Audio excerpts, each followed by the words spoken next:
첫 발걸음. 새 집. 꿈꾸던 공간이지만 첫 발을 디딘 순간 어딘가 익숙하지 않은 냉기가 느껴졌다. 문을 열고 들어서자 낯선 공기 속에 먼지 냄새와 오래된 목재 냄새가 섞여 있었다.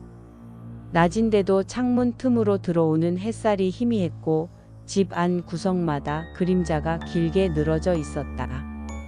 처음에는 이게 새 집이라 그런가 싶었다. 하지만 발걸음을 옮길 때마다 바닥에서 들려오는 찍찍 소리, 미세하게 흔들리는 천장 그림자가 눈에 띄었다. 손을 떨며 문을 닫고 주변을 살폈다. 아무도 없는 게 분명했다. 그 순간 등 뒤에서 툭 하고 가볍게 닫히는 소리가 들렸다. 누구야? 대답은 없었다. 하지만 온몸을 스치는 섬뜩한 기운이 이 집에 무언가 있다는 사실을 확신하게 했다. 그림자 속. 첫날 밤. 침대에 누워 조명을 껐다. 방 안이 어둠으로 가득 차자 벽과 천장 곳곳에 움직이는 그림자가 보였다. 갑자기 멀리서 누군가 듯한 소리가 들려왔다. 가라. 목소리는 희미했지만 분명히 나를 향해 말을 건네는 것 같았다. 심장이 두근거리며 몸을 움츠렸다. 소리는 잠깐 멈췄다가 다시 이어졌다. 이번엔 더 가까이 방 안 어딘가에서 들려오는 듯했다. 손전등을 켰지만 그 어떤 것도 보이지 않았다.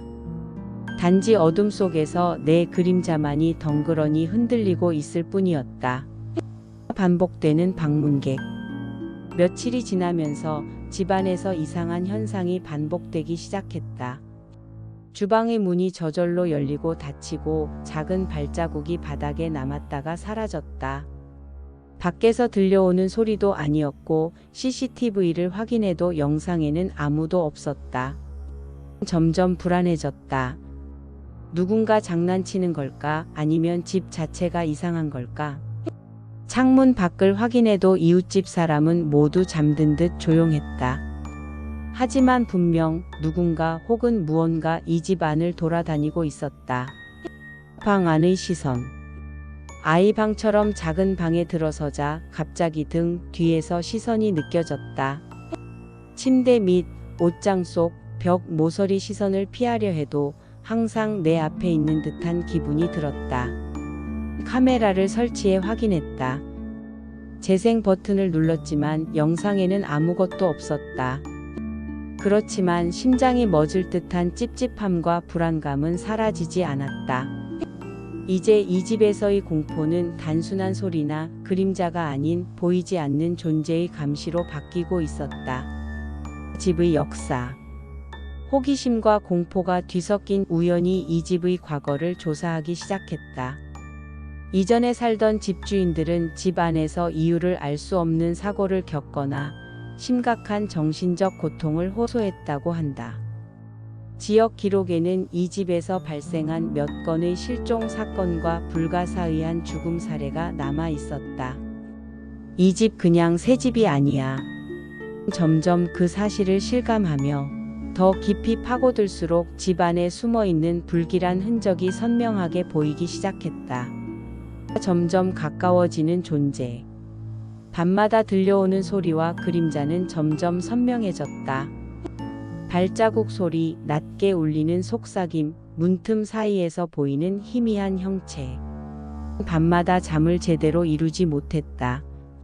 어느 날 거실을 지나갈 때 느껴진 냉기와 함께 내 등 뒤에서 숨을 고르는 듯한 느낌이 들었다. 공포가 최고조에 달했지만 도망칠 수 있는 문은 굳게 잠겨 있었다. 피할 수 없는 밤. 마지막 밤 집안은 완전히 고요했다. 전화도 연결되지 않고 창문 너머의 바람 소리만이 희미하게 들렸다. 현관문을 열어 탈출하려 했지만 문은 스스로 잠겼다. 그때 집 안 깊숙한 곳에서 그림자가 한 발 한 발 다가오기 시작했다. 심장은 터질 듯 뛰었고 숨조차 제대로 쉴 수 없었다. 제발 나가게 해줘. 듯한 소리가 들렸지만 답은 돌아오지 않았다. 집의 비밀. 마지막 순간 집 안 깊은 지하실 혹은 숨겨진 방을 발견한다. 그곳에는 이전 사건의 흔적과 집에 남아있는 불길한 존재의 실체가 드러났다. 벽에는 피로 써진 듯한 글씨, 바닥에는 오래된 흔적과 미스터리한 그림자. 숨죽이며 서 있었다. 결말은 열려 있다. 누가 이 집을 떠날 수 있을까? 아니면 이 집의 공포가 삼켜버릴까? 끝내 집을 떠난 후에도 꿈속에서는 여전히 그 그림자가 따라다닌다.